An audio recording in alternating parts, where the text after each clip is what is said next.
Towson, Baltimore, and WNST.net. We are back into the swing of things around here. Appreciate all the kind words for everybody last week on the book I wrote on my father from 2006 that I read to some of you, as well as some best of. This guy had some best of as well on Thursday and getting ready for the little bit of a dip. Dennis Koulatsos joins us now to talk about Monday Night Football and a week where, Dan, I went away to Yellowstone Park. I feel like I was gone a month, right? I mean, I watched Shooting Stars, did all that, came home, and they still haven't played a football game, right? I mean, it's crazy how much time is in between these games, but also the skirmishes over the weekend with the Colts. This will be I don't want to see interesting preseason, dare I say that, because we'll all be asleep by halftime, but I think these games bear more watching than maybe in previous years, and for that reason, and maybe because the Orioles stink and nobody's watching them, I'm glued on this on Monday night. I'm all in on preseason football to learn a little bit. Well, there's a lot of interesting matchups, Nestor. Again, the skirmishes, I think that may add some to the chippiness of the game. But for me as a fan, I'm more interested to see can the Ravens find a suitable inside linebacker right next to Mosley and backup running back, right tackle, et cetera. How they're going to set up their secondary and my hatred for the Colts isn't what it used to be. I mean, look, the fact that they've been irrelevant lately has been a good. I feel good about this, Dan. I remember when we met, you had a lot of angst, so did I, and I let it go. I wrote about it a number of years ago about sort of letting it go, and I thought that over the weekend. Like I thought to myself, what would a Ravens-Colts practice in Baltimore have looked like in 2003, right? Like, literally, had Peyton Manning come out here to do that in Westminster for 2 days, what would it have looked like? I mean, really? Yeah, that's a great point, Nestor, but 15 years later, it really would have been irrelevant again. To me, it is what it is. I think the fact that Peyton Manning has retired and moved on, and again, we've had two parades here. We've had two parades here. Yeah, I'm very pleased with how things have gone here, quite frankly. Well, I went on record as saying even when the Colts left that Baltimore would get a team back and we would win the Super Bowl before they did. And that's exactly what happened. So I feel, some sort of vindication because it did happen.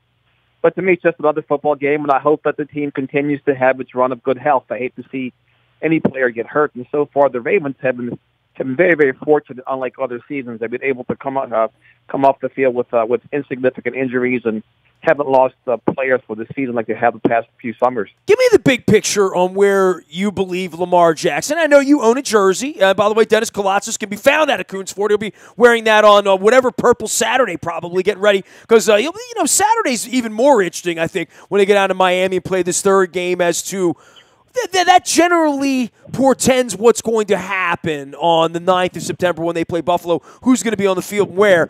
But the Lamar Jackson thing and watching him run around, and RG3 as well, but Lamar Jackson as far as the future, I do go back to every time he runs around with the football, it makes me nervous. It just does. But I can't take my eyes off it, but it makes me nervous. Well, the great thing about Lamar Jackson, Nestor, is that we have him signed for the next 4 seasons. His cap numbers are very manageable, 1.9 this year, about 2.2 next year, 2.5 his third year, and about 3.1 his fourth year, plus he has a 5th option year. So he's going to be, a backup at worst on the cheap and possibly a starter at some point if Joe just doesn't have a great season or if he, in the event he gets hurt. So best case scenario for the Ravens is Joe Flacco has a great year. They make the playoffs, and Lamar continues to learn and sits a few years behind Joe Flacco, but the kid is electric, and it's a lot of fun watching him. He certainly does add a different element to this offense that we haven't seen in years, and he's a special player, particularly when he gets outside of the pocket. And so far, he's shown some great poise, and what we've seen him do in practice, he's done in games, both good and bad. And it's just a continuation, of what we've seen so far. And the other big story, RG3, how they're going to keep 3 quarterbacks, how much do they value RG3? And at this point, I'm leaning towards, I'm hoping that they keep him for a number of reasons. He's been great in the locker room. He's been a great presence for Lamar Jackson, a great safety net. And they're similar types of quarterbacks, too, unlike Lamar and Joe Flacco. Well, the RG3 thing is fascinating to me in the third quarterback part. And Luke and I have talked about this, and I'm sure we'll talk about this over the next couple of weeks, that if you're going to invest in Lamar Jackson to be a quarterback on your team and invest a first-round draft pick, and you've historically been a franchise that hasn't had 3 quarterbacks, it's kind of hard to think you'd invest a first-round quarterback and not have confidence that he can at least be your backup, right? Yeah, I think under normal circumstances, yes. But I think if Joe Flacco, look, if he goes down against the Bills, God forbid, in Game 1, are we going to entrust the offense to Lamar Jackson? I think we all saw how valuable a quality backup quarterback was last season when the Philadelphia Eagles were able to overcome the injury to Carson Wentz and win a Super Bowl with Nick Foles. So with that said, I think right now, rightfully so, RG3 is the backup quarterback to Joe Flacco, and Lamar Jackson is the third quarterback on the depth chart. Keep in mind that last year we had Ryan Mallett backing up Joe Flacco at $2 million a year, and right now they're getting two quarterbacks for $3 million to back up Joe Flacco. So I think long term it would serve them well to keep RG3. Also, RG3, he may become valuable trade bait at some point during the season if a starting quarterback in the NFL happens to go down with an injury. Dennis Koulatsos is here. He'll be here on Thursday as well, getting you ready for the third and always important preseason game in Miami on Saturday night. Of course, the SSV on WNST tweeting during the game with the Colts as well as throughout the week. And I'll get to the Terps and all that because I do want to talk to you about that before we depart here today. And we obviously have this pretty decent-sized football game, but a lot of things going on, a lot of moving parts. Everywhere I've gone, including wearing my Ravens hat out in Yellowstone Park, I've had Ravens fans speak to me at the airport, whatever, about, hey, how the Ravens going to be? How do you think they're going to be this year? And I even said this to John Harbaugh 2 weeks ago. I said, I think guys are going to be pretty good this year. And I don't know the last time I've said that to John Harbaugh. And I don't know why I feel that way other than I have a lot of confidence in Joe Flacco. And I know you know that about me. And I am the ultimate apologist for Flacco and him being sort of back in the cockpit. And I saw the Ravens sharing that bomb he threw, last week to Chris Moore and the pass that, only he can throw in the league and all that stuff. But I think you need to be bullish on more than just Joe Flacco in order to be bullish on the Ravens this year. I'm bullish on a lot of parts of this. I mean, Ozzy's exit and having this super worldly kicker and having a guard coming back and trying to make it to the Hall of Fame and having Suggs trying to get one more exclamation mark on the Hall of Fame thing and Flacco looking for redemption, Mosley looking for a contract. I think there's a lot of parts here and a lot of reasons to like the team, and I think that's a training camp story. And look, they come out and stink it up against the Colts like they did against the Eagles a couple years ago. I don't hold that against them in the preseason, but there needs to be more that you think is going to be good than just Joe Flacco. Dennis, why are you bullish on the team? If you think they can win 11 or 12 games, and from our conversations over the last month, I think you believe that, what do you like about the team? Well, again, the first and foremost, I like their health. I think when this team is healthy, they can go toe-to-toe with any team in the NFL. I mean, that defense is good on all three levels. The defensive line, linebackers, and the secondary. They're going to be very, very hard to score on. And if they can solidify their offensive line and keep Joe Flacco upright, open up some holes for the running backs, I think this could be a very, very, very dangerous team. I think John Harbaugh is a very underrated head coach, although he's only had one losing season in the past 10 years. And I think any talk of him not being here next year is nonsense. I think this is going to be the head coach for the Ravens for a long, long time to come, just based on his body of work. And it hasn't been his fault that the team has had significant injuries in the last few years, and they haven't drafted well in the second day of the draft in particular. They've had draft misses as well. But I think that their ceiling is about 10, 11 games this year, and that should be good enough to get them into playoffs and bring the fan base back and add some excitement back to the city in the sports world, which, of course, we haven't had with the Orioles. But I do think the fact that they're healthy right now bodes very well for them. The Orioles want you to watch, right? This kid Mullins and all these guys you've never heard of. They want you to think this is exciting, but it's not. I mean, I haven't watched the game. I can't tell you the last time I watched an Orioles game. I mean, I lost interest quickly when they fell 30 games behind 500 and traded away all their players. And to me, they've got to put a better product on the field to get me, the casual fan, back to the stadium. All right, now they're the Terps, okay? This story breaks. I'm in Idaho Falls, literally pulling into this little hotel in the middle of the night, and I look down on my phone as I'm checking in, and, we drove 1,200 miles in 3.5 days, Dan. So, man. Yeah, man, so we were, moving around, doing stuff, seeing the world, right? And I look down and see this Terp story, and I'm like, oh, boy, and look, there was nothing, and this kid's from the side of town where your dealership is, and we all, this kid dies, and now all of the truths start to, all the cracks in the foundation of everything on the backside of this. And look, I don't. There's going to be a lot of he said, she said, and much like in a political conversation, you almost don't know who to believe. But facts are facts in the kid's dad, and people are barking, and people are screaming, and the university's running for cover, and we don't hear from Durkin, and everybody's covering their legal backside, and Billy Murphy sniffing around, and I mean all of this going on for the university 2 weeks before the season begins. I just can't believe that there are still institutional secrets in this day and age that people believe that this thing isn't traceable, that your web browser's not traceable, that your email's not traceable, that the days of $100 handshakes and envelopes in college football. I'm just blown away by the brazenness of all of it, to think that when something goes wrong, that you starving football players and shaming football players in 2017 in the era of Instagram and video, where women are going into the Oval Office and taping the president and writing books about it a year later. Like, I can't imagine that a university would be this sloppy, or that a coaching staff, or that people who truly care about other human beings, who train young people, that this could happen. I mean, maybe I'm just being foolish or naive, but at some point I believe the cheating and the lying and the working the edges and the Me Too movement and all of that would just scare the crap out of anybody who is doing something illegal. You know what I mean? Like, especially at the collegiate level, where everything you've ever worked for is on the line. And I would start with that, and that'll be my rant for you on Thursday when we get together and talk. But I'd love to hear what you're thinking about this, because I haven't read a lot about it, honestly. I don't even know that there's a lot of outrage about this in our community. I haven't seen threads and threads and threads about this dead kid who was sort of tortured, on the side of a field at College Park after being sent down to play football. I'm blown away by this, Dan. And I grew up under hazing and all that. I'm from Dundalk. I've heard it and seen it all. I just can't believe it's still going on. I really. Well, here's the deal, Nestor, because first of all, it's a tragic story, and condolences go to the young man's family.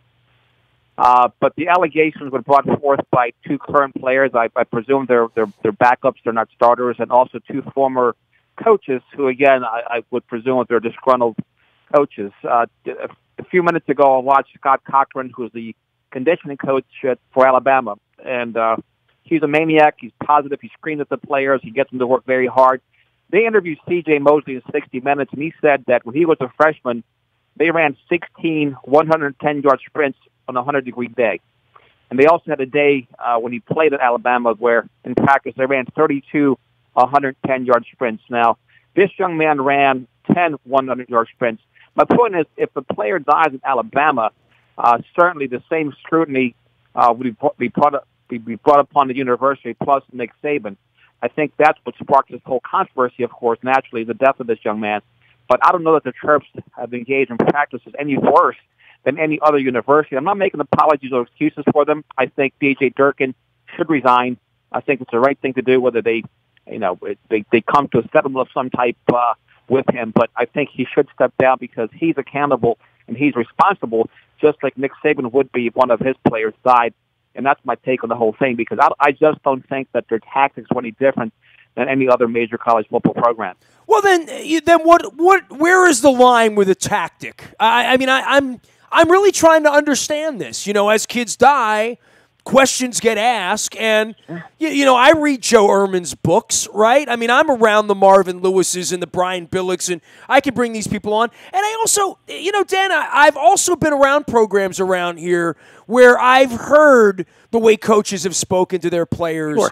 And I haven't, I haven't really dug the Rob Ambrose act at Towson when I've been around it, quite frankly. Mm-hmm. What I hear and what I see and being at their event, I haven't dug it, to be honest with you. And I don't know that I'd want it for me or for my child. But then again, I remember the videos of Join the Marines, and I'm going to go down to Paris Island, South Carolina, and I'm going to have Sergeant Holka put his big foot up my, so, all of that stuff. and Bobby Knight, right? And I don't know where the line is. I really don't, but I do know that I probably would be a better player under Tony Dungy, right? You know what I mean? For me, than Bobby Knight, for the kind of person I am. And I know everyone aspires to make these young men into student athletes. And I covered the Navy program 30 years ago, so I heard Elliot Uzulak's speeches. I've heard every speech there is. I've heard all the coaches, win one for the Gipper, win one for God, win one for your country, win one for your teammates. I've seen every inspirational movie. I've seen all of that. But I also do know that the Bobby Knight method is still very much intact in certain places. And look, Maryland was going to bring that guy in from Texas Tech, last time out, right? Leach, right? Like he was the maniac, foaming at the mouth coach and all of that. I don't know what's appropriate anymore. When I want to walk into sport, you love MMA and walking in a sports bar and watching people beat each other up, literally on an HD, over chicken wings is acceptable. All of that tough talk. The president tweets whatever he wants and tough talk. So I don't know where the line is between barking at a player, belittling a player, humiliating a player, hazing a player, killing a player. I don't know where that line is, but I'm really trying to talk to as many people as I can, because the difference between where Tony Dungy sits on the coaching tree and, let's say, Joe Madden, the deep-thinking baseball guy, and what John Wooden, who I have a closet full of John, me, I'm a Wooden guy. None of that's in the Wooden manual, yet it's still fine and appropriate. We elected a president who has locker room talk and all of that. I don't know what we want, but when a kid drops dead, we got a real problem on our hands, don't we? Right? Yeah, it's a huge problem, Nestor. Look, I coached for a long time at the youth level, football and lacrosse, and I've seen coaches scream at the kids. And I pulled my son off the field, Christopher, when he was 12 because he had an overzealous football coach. By the way, I think there's less of that now than there might have been 10 years ago when you were coaching, because everybody's got a video camera, right? We're going to video the maniac coach. We're going to put him online. He's going to get fired. He's going to get fired from his real job for being a jerk, right? So I just feel like there should be less jerk in society, right? But I guess there's not. We all wake up on Facebook and Twitter every day, right? But I would think in an institution like this, that would be a pretty scary thing, right? To have the video cameras and the Hard Knocks rolling when you're belittling a 17-year-old kid for being fat, which has been done for 50 years by everybody, right? Fat shaming, at what point in our lives has fat shaming not been there for an athlete, right?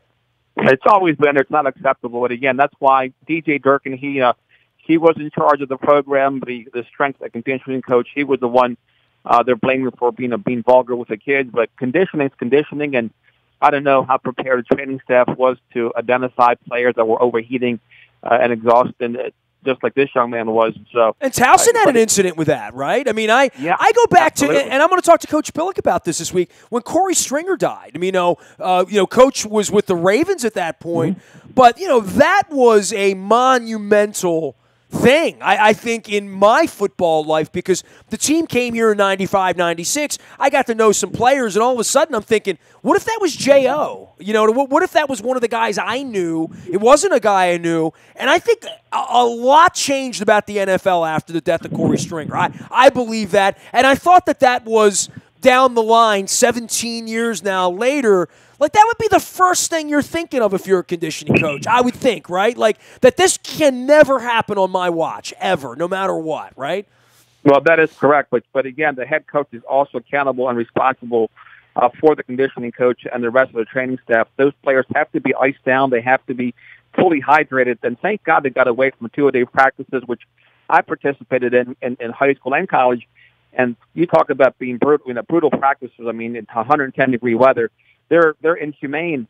But again, I stress the point that what the training staff was doing, at least the conditioning staff, was no different than any other major college football program in the nation.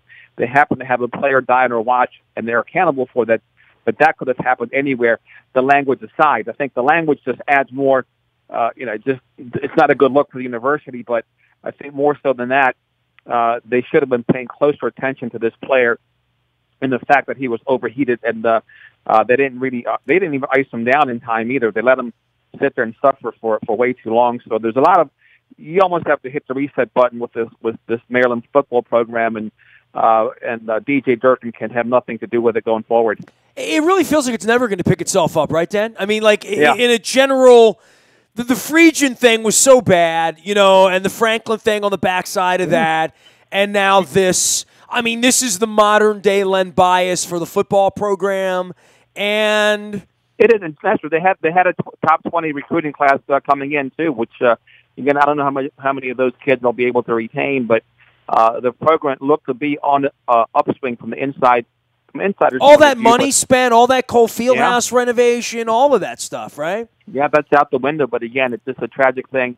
And again, our condolences go out to this young man's family. But that's at the heart of all of it, right? I mean, family sent their kid down to play football, and this happened, right? I mean, you have a son, I have a son. No amount of money, we got Billy Murphy involved now, but no amount of money can do any justice and bring this young man back. So that's hollow. It's empty, and to me, it's really irrelevant to talk about the money after the fact.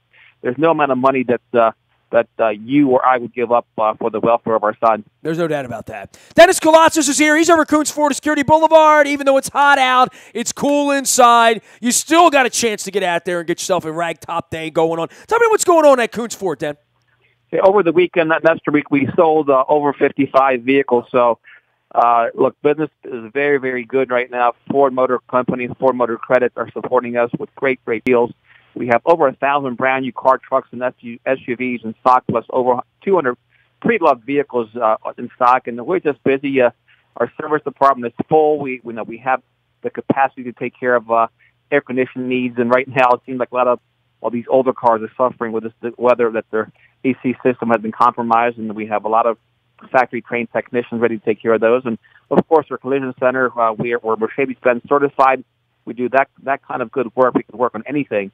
We're very, very busy, very, very fortunate, and want to thank all of the NST fan base for supporting us as they do. Well, we thank you for supporting us as well. We'll see you on Thursday, 3 until 5. Dennis Koulatsos here. He is the SSV on WNST. You can follow them out on Twitter as well. And, hey, preseason football, we're almost there, Den, right? I mean, 3 more hours of fake football. You and me will be getting together for a cold beverage before the Bills game, right? Yep, that'll be great, man. I can't wait for the opener. I plan on making every game this season, Nestor. Hopefully, by the grace of God, I'll be there. You know what's amazing? I just started getting my hotels in order in certain places, and I'm getting the juices flowing. It has felt like a sports-less summer to some degree after, and I'm wearing my Stanley Cup hat, by the way, so, thank God for little things. I mean, I did parade around with the cup earlier this year, but the World Cup, and then it just sort of went off the cliff, like that All-Star game I took my wife to down it feels like it was months ago, and the football thing is ramping up nicely here. I'm ready. I'm not